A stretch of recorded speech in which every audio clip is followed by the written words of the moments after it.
కుమారుడ వీరుడ శోరుడ భాగతముడు మరుకందుడు కనిపించడు లోకములోపల శ్రీకరుడను శుభకరుడను కరుడను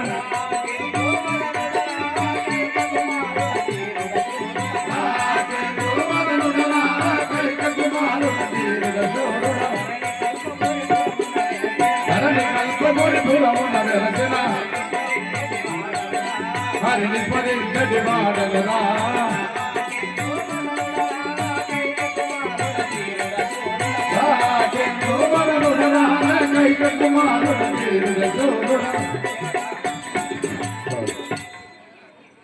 అయ్యా మహారాజ్, మీ యొక్క నామము, మీ యొక్క పూర్వస్థితి, మీ యొక్క ఆర్భాట పెట్టుదో తెలియజేయండి మహారాజా. నా యొక్క నామము కైక గర్భమున జన్మించేవాడను. నా యొక్క నామము భరతుడు. ఓహో, దశరథ మహారాజు చిన్న భార్య అయినటువంటి కైకేయి గర్భాన జన్మించినటువంటి నీ యొక్క నామము భరతుడు. మరి లాగా అయినా మహారాజ్ శ్రీకశీలగున్నావు కాలేదు. కాలేదా? మీ తల్లి పేరు కైకేయి, మా తల్లి పేరు కైకేయి, దశరథ పేరు దశరథుడు. ఎక్కడికి పోతున్నావు మహారాజు? నాన్నగారు వాళ్ళకి. సరే వెళ్ళండి.